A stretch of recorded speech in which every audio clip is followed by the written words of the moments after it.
lacerados oídos palpitan incesantemente un chillido y un aleteo de pesadilla, y un breve ladrido lejano, como el de un descomunal sabueso. No es un sueño, y temo que tampoco sea locura, ya que son muchos los hechos que me han acaecido para que pueda permitirme esas piadosas dudas. St. John es un cadáver destrozado. Únicamente yo sé por qué, y la naturaleza de mi conocimiento es tal que estoy a punto de volarme la cabeza por terror a ser destrozado de la misma manera. En los oscuros e interminables pasillos de la horrible fantasía se pasea Némesis, la diosa de la venganza negra, que me incita a la aniquilación. Que el cielo perdone la demencia y la morbosidad atraída por la nefasta suerte. Hartos de los temas de un mundo prosaico, donde incluso los placeres del romance y de la aventura pierden rápidamente su color, St. John y yo habíamos seguido con entusiasmo todos los movimientos estéticos e intelectuales que prometían erradicar nuestro tedioso aburrimiento. Los enigmas de los simbolistas y los éxtasis de los prerrafaelistas fueron nuestros en su época, pero cada nueva moda quedaba vaciada demasiado pronto de su atrayente novedad. Nos apoyamos en la sombría filosofía de los decadentes, y a ella nos dedicamos aumentando paulatinamente la profundidad de nuestras penetraciones. Baudelaire y Huysmans no tardaron en cansarnos, hasta que no quedó otro camino que el de los estímulos directos provocados por anormales experiencias y aventuras personales.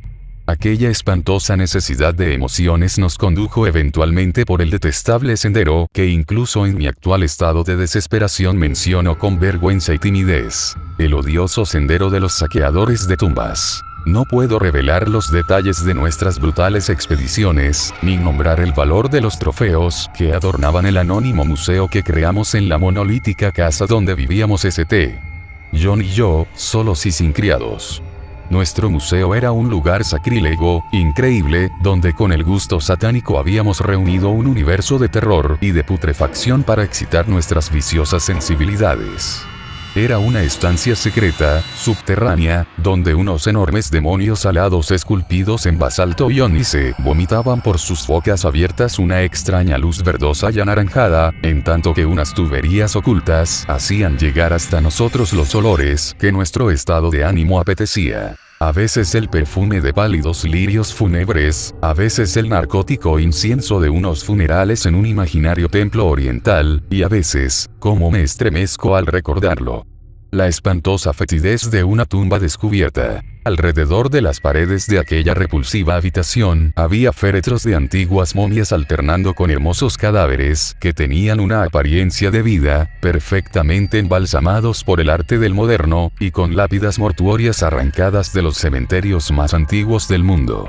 Aquí y allá, unas vasijas contenían cráneos de todas las formas, y cabezas conservadas en diversas fases de descomposición. Había estatuas y cuadros, todos perversos y algunos realizados por St. John y por mí mismo. Un portafolio cerrado, encuadernado con piel humana curtida, contenía ciertos dibujos atribuidos a Goya y que el artista no se había atrevido a publicar. Había allí nauseabundos instrumentos musicales, de cuerda, de metal y de viento, en los cuales St. John y yo producíamos a veces disonancias de exquisita morbosidad y diabólica lividez. Y en una multitud de armarios de caoba reposaba la más increíble colección de objetos sepulcrales nunca reunidos por la locura y perversión humanas. Acerca de esa colección debo guardar un especial silencio. Afortunadamente, tuve el valor de destruirla mucho antes de pensar en destruirme a mí mismo. Las expediciones, en las cuales recogíamos nuestros tesoros, eran siempre memorables acontecimientos desde el punto de vista artístico. No éramos vulgares vampiros, sino que trabajábamos únicamente bajo determinadas condiciones de humor, paisaje, medio ambiente, tiempo, estación del año y claridad lunar. Aquellos pasatiempos eran para nosotros la forma más exquisita de expresión, y brindábamos a sus detalles un minucioso cuidado. Una hora inadecuada, un pobre efecto de luz o una torpe manipulación del húmedo césped, destruían para nosotros la fervorosa emoción que acompañaba la exhumación. Nuestra búsqueda de nuevos escenarios y condiciones excitantes era febril e insaciable. St. John abría siempre la marcha, y fue él quien descubrió el maldito lugar que acarreó sobre nosotros una espantosa e inevitable fatalidad. ¡Qué espantoso destino nos atrajo hasta aquel horrible cementerio holandés! Creo que fue el oscuro rumor, la leyenda acerca de alguien que llevaba enterrado allí 5 siglos, alguien que en su época fue un saqueador de tumbas y había robado un valioso objeto del sepulcro de un poderoso. Recuerdo la escena en aquellos momentos finales. La pálida luna otoñal sobre las tumbas, proyectando sombras alargadas y horribles. Los grotescos árboles, cuyas ramas descendían tristemente hasta unirse con el descuidado césped y las estropeadas losas. Las legiones de murciélagos que volaban contra la luna. La antigua capilla cubierta de hiedra y apuntando con un dedo espectral al pálido cielo. Los insectos que danzaban como fuegos fatuos bajo las tejas de un alejado rincón. Los olores a humedad, a vegetación y a cosas menos explicables que se mezclaban débilmente con la brisa nocturna procedente de lejanos mares y pantanos. Y, lo peor de todo, el triste aullido de algún gigantesco sabueso al cual no podíamos ver. Al oírlo nos estremecimos, recordando las leyendas de los campesinos, ya que el hombre que tratábamos de localizar había sido encontrado hacía siglos en aquel mismo lugar, destrozado por las zarpas y los colmillos de un execrable animal. Luego, nuestros azadones chocaron contra una sustancia dura, y no tardamos en descubrir una pútrida caja de forma oblonga. Era increíblemente recia, pero tan antigua que conseguimos abrirla. Mucho era lo que quedaba del cadáver, a pesar de los 500 años transcurridos. El esqueleto, aunque quebrado en algunos sitios por las mandíbulas del ser que le había producido la muerte, se mantenía unido con asombrosa firmeza, y nos inclinamos sobre el descarnado cráneo con sus largos dientes y sus cuencas vacías en las cuales habían brillado unos ojos con una fiebre semejante a la nuestra. En el ataúd había un amuleto de exótico diseño que, al parecer, estuvo colgado del cuello del durmiente. Representaba a un sabueso alado, o a una esfinge con un rostro semicanino, y estaba exquisitamente tallado al antiguo gusto oriental en un pequeño trozo de jade verde. La expresión de sus rasgos era sumamente repulsiva, de bestialidad y odio. En torno de la base llevaba una inscripción en unos caracteres que ni St. John ni yo pudimos identificar. Y en el fondo, como un sello de fábrica, aparecía grabado un grotesco y formidable cráneo. En cuanto vimos el amuleto supimos que debíamos poseerlo. Aun en el caso que nos hubiera resultado completamente desconocido lo hubiéramos deseado, pero al mirarlo de más cerca nos dimos cuenta de que nos parecía familiar. En realidad, era ajeno a todo arte y literatura conocida por lectores cuerdos y equilibrados, pero nosotros reconocimos en el amuleto la cosa sugerida en el prohibido Necronomicon del árabe loco Adbul al-Asred, el horrible símbolo del culto de los devoradores de cadáveres de la inaccesible Len, en el Asia Central. No nos costó ningún trabajo localizar los siniestros rasgos, descritos por el antiguo demonólogo árabe. Unos rasgos extraídos de alguna oscura manifestación sobrenatural de las almas de aquellos que fueron vejados y devorados después de muertos. Apoderándonos del objeto de jade verde, dirigimos una última mirada al cavernoso cráneo de su propietario y cerramos la tumba, volviendo a dejarla tal como la habíamos encontrado. Mientras nos marchábamos apresuradamente del horrible lugar, con el amuleto en el bolsillo de St. John, nos pareció ver que los murciélagos descendían en tropel hacia la tumba que acabábamos de profanar, como si buscaran en ella algún repugnante alimento. Pero la luna de otoño brillaba muy débilmente, y no pudimos saberlo a ciencia cierta. Al día siguiente, cuando embarcábamos en un puerto holandés para regresar a nuestro hogar, nos pareció oír el leve y lejano aullido de algún gigantesco sabueso. Pero el viento de otoño gemía tristemente, y no pudimos saberlo con seguridad. Menos de una semana después de nuestro regreso a Inglaterra, comenzaron a suceder cosas muy extrañas. St. John y yo vivíamos como reclusos. Sin amigos, solos y en unas cuantas habitaciones de una antigua mansión, en una región pantanosa y poco frecuentada. De modo que en nuestra puerta sonaba muy raramente la llamada de un visitante. Ahora, sin embargo, estábamos preocupados por lo que parecía ser un frecuente roce en medio de la noche, no solo alrededor de las puertas, sino también alrededor de las ventanas, lo mismo en las de la planta baja que en las de los pisos superiores. En cierta ocasión imaginamos que un cuerpo voluminoso y opaco oscurecía la ventana de la biblioteca cuando la luna brillaba contra ella, y en otra ocasión creímos oír un aleteo no muy lejos de la casa. Una minuciosa investigación no nos permitió descubrir nada, y empezamos a atribuir aquellos hechos a nuestra imaginación, turbada aún por el leve y lejano aullido que nos pareció haber oído en el cementerio holandés. El amuleto de Jade reposaba ahora en nuestro museo. Leímos mucho en el Necronomicon de Alasred acerca de sus propiedades y acerca de las relaciones de las almas con los objetos que las simbolizan y quedamos desasosegados por lo que leímos. Luego llegó el terror. La noche del 24 de septiembre de 19, oí una llamada en la puerta de mi dormitorio. Creyendo que se trataba de St. John lo invité a entrar, pero solo me respondió una espantosa risotada. En el pasillo no había nadie. Cuando desperté a St. John y le conté lo ocurrido, manifestó una absoluta ignorancia del hecho y se mostró tan preocupado como yo. Aquella misma noche, el leve y lejano aullido sobre las soledades pantanosas se convirtió en una espantosa realidad. 4 días más tarde, mientras nos encontrábamos en el museo, oímos un cauteloso arañar en la única puerta que conducía a la escalera secreta de la biblioteca. Nuestra alarma aumentó, ya que, además de nuestro temor a lo desconocido, siempre nos había preocupado la posibilidad de que nuestra extraña colección pudiera ser descubierta. Apagando todas las luces, nos acercamos a la puerta y la abrimos bruscamente de par en par. Se produjo una extraña corriente de aire y oímos, como si se alejara precipitadamente, una rara mezcla de susurros. En aquel momento no tratamos de decidir si estábamos locos, si soñábamos o si nos enfrentábamos con una realidad. De lo único que sí nos dimos cuenta, con la más negra de las aprensiones, fue que los balbuceos aparentemente incorpóreos habían sido proferidos en idioma holandés. Después de aquello vivimos en medio de un creciente horror, mezclado con cierta fascinación.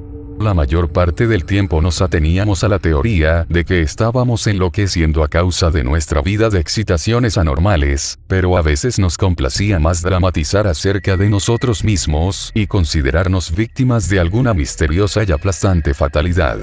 Las manifestaciones extrañas eran ahora demasiado frecuentes para ser contadas. Nuestra casa solitaria parecía sorprendentemente viva con la presencia de algún ser maligno cuya naturaleza no podíamos intuir, y cada noche aquel demoníaco aullido llegaba hasta nosotros, cada vez más claro y audible. El 29 de octubre encontramos en la tierra blanda debajo de la ventana de la biblioteca una serie de huellas de pisadas completamente imposibles de describir. El horror alcanzó su culminación el 18 de noviembre, cuando St. John, regresando a casa al oscurecer, procedente de la estación del ferrocarril, fue atacado por algún espantoso animal y murió destrozado. Sus gritos habían llegado hasta la casa y yo me había apresurado a dirigirme al lugar. Llegué a tiempo de oír un extraño aleteo y de ver una vaga forma negra silueteada contra la luna que se alzaba en aquel momento. Mi amigo estaba muriendo cuando me acerqué a él y no pudo responder mis preguntas de un modo coherente. Lo único que hizo fue susurrar: "El amuleto, aquel maldito amuleto". Y exhaló el último suspiro, convertido en una masa inerte de carne lacerada. Lo enterré al día siguiente en uno de nuestros descuidados jardines, y murmuré sobre su cadáver uno de los extraños ritos que él había amado en vida. Y mientras pronunciaba la última frase, oí a lo lejos el débil aullido de algún gigantesco sabueso. La luna estaba alta, pero no me atreví a mirarla. Y cuando vi sobre el pantano una ancha y nebulosa sombra que volaba, cerré los ojos y me dejé caer al suelo, boca abajo. No sé el tiempo que pasé en aquella posición. Solo recuerdo que me dirigí temblando hacia la casa y me prosterné delante del amuleto de jade verde. Temeroso de vivir solo en la antigua mansión, al día siguiente me marché a Londres, llevándome el amuleto, después de quemar y enterrar el resto de la impía colección del museo. Pero al cabo de 3 noches oí de nuevo el aullido, y antes de una semana comencé a notar unos extraños ojos fijos en mí en cuanto oscurecía. Una noche, mientras paseaba por el malecón Victoria, vi que una sombra negra oscurecía uno de los reflejos de las lámparas en el agua.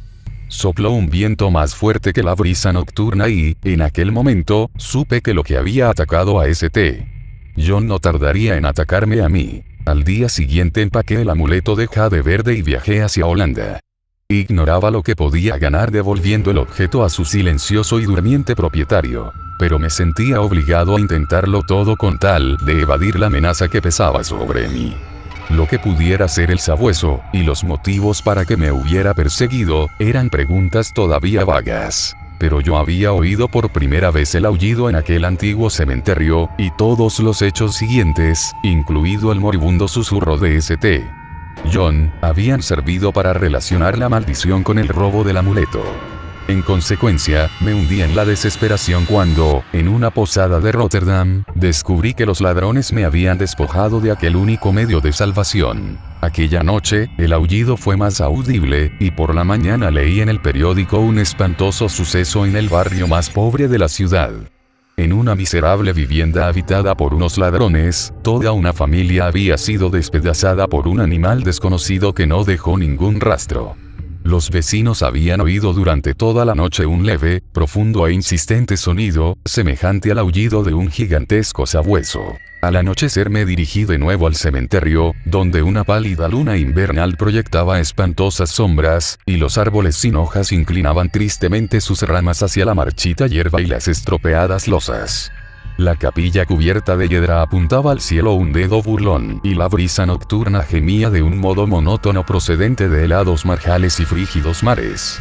El aullido era ahora muy débil y cesó por completo mientras me acercaba a la tumba, que unos meses antes había profanado, ahuyentando a los murciélagos que habían estado volando curiosamente alrededor del sepulcro. No sé por qué había acudido allí, a menos que fuera para rezar o para murmurar disculpas al tranquilo esqueleto que reposaba en su interior. Pero, más allá de mis motivos, ataqué el suelo medio helado con una desesperación tanto mía como de una voluntad dominante ajena a mí mismo. La excavación resultó fácil, aunque en un momento me encontré con una extraña interrupción. Un esquelético buitre descendió del frío cielo y picoteó frenéticamente en la tierra de la tumba hasta que lo maté con un golpe de azada. Finalmente dejé al descubierto la caja oblonga y saqué la enmohecida tapa. Aquel fue el último acto racional que realicé, ya que en el interior del viejo ataúd, rodeado de enormes y soñolientos murciélagos, se encontraba lo mismo que mi amigo y yo habíamos robado. Pero ahora no estaba limpio y tranquilo como lo habíamos visto entonces, sino cubierto de sangre reseca y de jirones de carne y de pelo, mirándome fijamente con sus cuencas fosforescentes. Sus colmillos ensangrentados brillaban en su boca entreabierta en un rictus burlón, como si se mofara de mi inevitable ruina.